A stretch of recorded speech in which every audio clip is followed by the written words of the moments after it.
Salatu wassalamu ala nabiyyina Muhammad wa ala alihi wa sahbihi ajma'in. So far we have already introduced several concepts with ROS, in ROS computation graph, including ROS topics, ROS services, how to publish a message over a certain topic, how to subscribe to a message, or also how to create a client-server application using ROS services. So now you have already a good knowledge about ROS computation graph and the ROS ecosystem as a whole, and what is happening actually between the different nodes by exchanging messages, either using topics or services.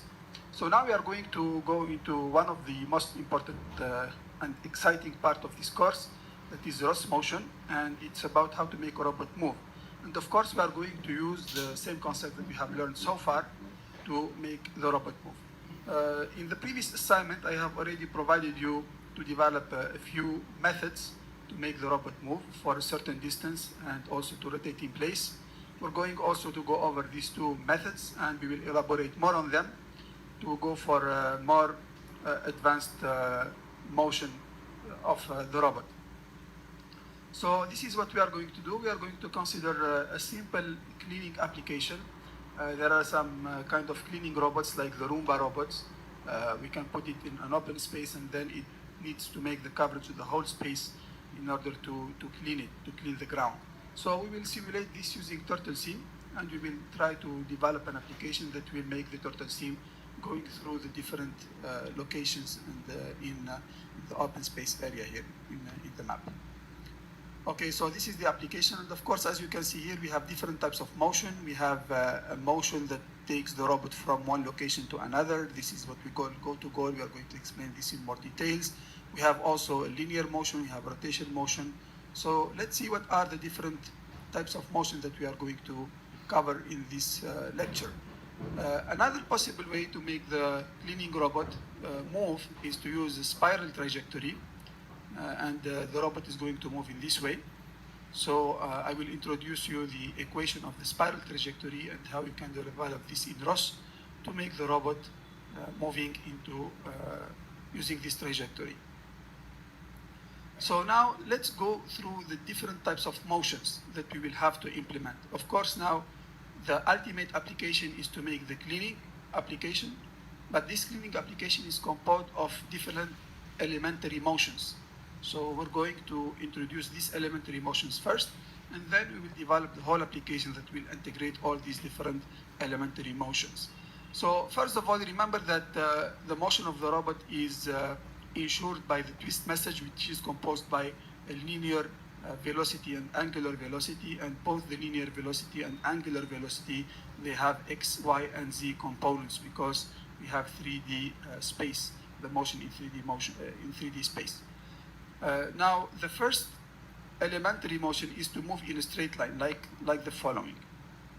Okay, so in order to do that, it's simple. What we need to do, we need just to specify a constant speed for the x component, x coordinate of the linear speed, and the robot is going to move straight. And all the other values have to be set to 0. Of course, by default, when you create a twist message, all the values are equal to 0, so you just need to set the x component of the linear speed, and the robot is going to move into a straight line. The second elementary motion is to rotate in place. So the robot is going to rotate like this in place. And here we are going to put 0 all the different values for linear and angular velocity, except the angular velocity at the z component has to be equal to a certain constant speed. Okay, and the robot is going to rotate in place. So the rotation around the z-axis, this is what we call the yaw, and we just need to specify a constant speed for the robot to move, to rotate in place for the angular velocity, of course. Another type of motion that we are going also to develop in this lecture is the go-to-goal behavior. So in this case, we have a start location, that is the initial location of the robot, and a goal location. We specify just a goal location, and then we will develop a method that will make the robot move smoothly from the start location and the goal location. So to do so, the twist message here, we will have to put a velocity for the linear velocity in the x component, which will be just a function of the distance. Okay, and for the angular velocity, it will be just a function of the angle between the orientation of the robot at this at this location and also at the desired location. So here, just to give you some intuition, because later I'm going to talk more about the details. So if the distance is greater than 0, in this case, we have to provide a linear speed that is greater than 0, so it will make the robot move. But if the distance becomes 0, in this case, we have to put the value of x to 0, so it's gonna stop. So this means that the linear velocity in the x component will be just proportional to the distance, and the distance will be kind of an error measure between the current location and the desired location, that is the objective that we want to reach. And the same thing will be also applied to the angular velocity. So we will consider the current orientation of the robot and the desired orientation, then make the difference between both, and then the angular velocity will be a function about this difference until the robot becomes really looking straight to the goal location. And this concept falls under the concept of PID controller, proportional, integral, and derivative. Here in our case, we are going just to develop a proportional controller, but I'm going to provide you some more intuition about the whole PID controller and how it works during the course. So the last trajectory is going to be the spiral trajectory.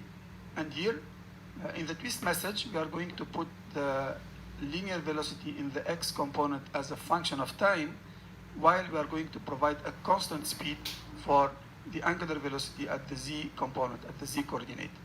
And doing that, we will have a trajectory similar to what you see in this animation. So these are the different elementary trajectories that we are going to develop in this lecture, and I will show you how to implement all these different behaviors to finally develop the cleaning application.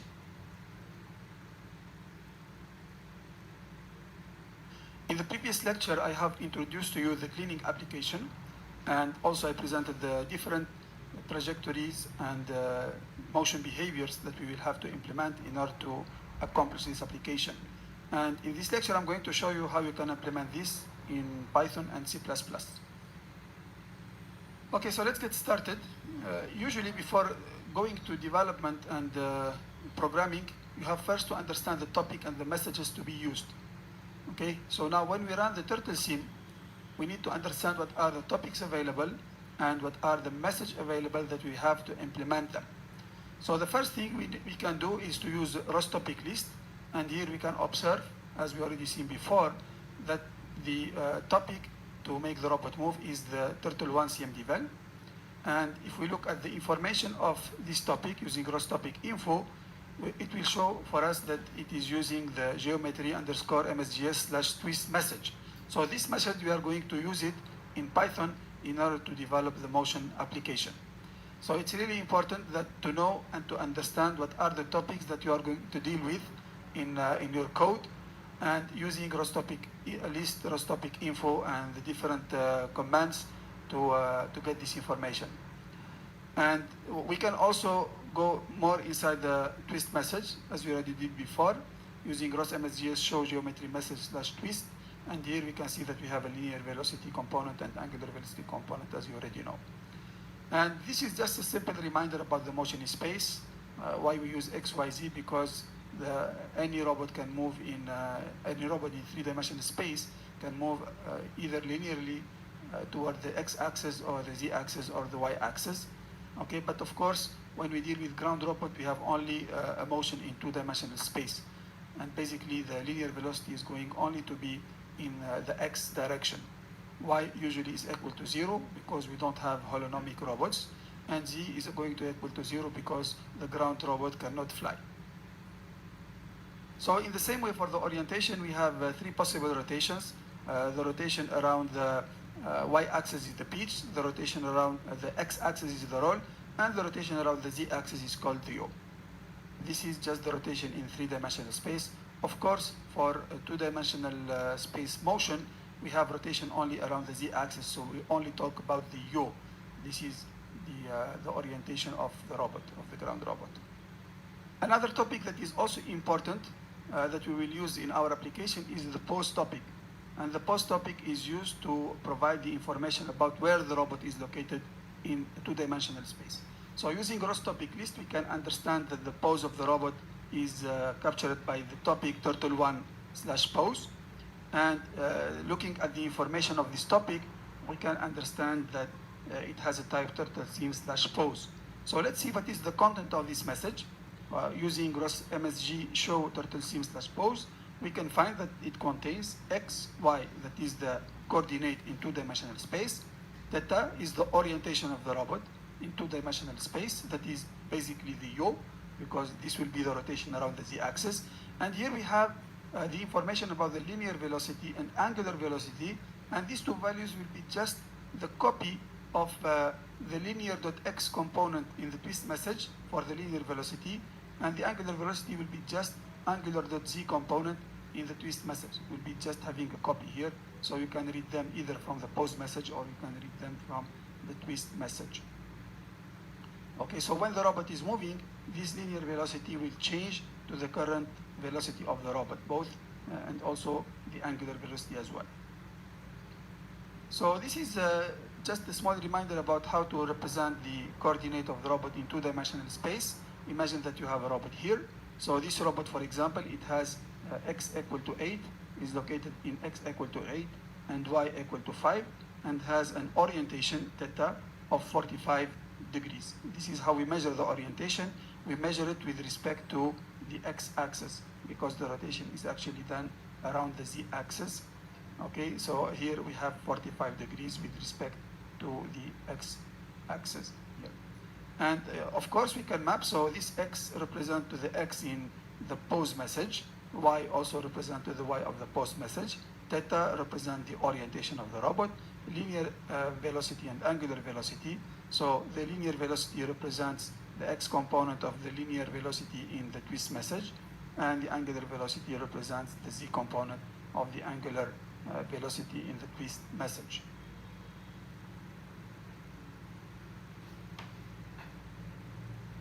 So now let's start about the implementation. I'm going to show you both the Python implementation and the C++ implementation. The first thing you need to do is to import the libraries of the message. So in the previous slides, we have already seen that we are going to use the twist message and the post message. So it's really important to import them first in your files. So in Python code, you will need to import ROS.py, which is the client library of ROS in Python language. And you need also to import the twist message and the post message using the following instruction from the package geometry underscore msgs.msg. This is the file where the twist message is located, as we have already demonstrated before, and then import the twist message. And the same thing will be for the post message, which is located in the package turtle theme in the folder msg. And for the C++, it's similar.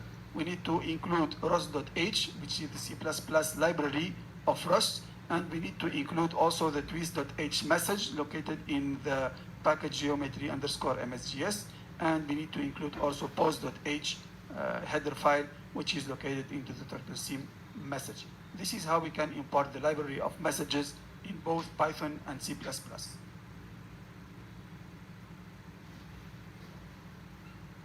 Okay, so now we are ready to start implementing the different trajectory behaviors, but before doing this, let me just give you what is our roadmap. So we have to develop a cleaning application that is composed of different types of motions. So we are going to follow the approach of divide and conquer.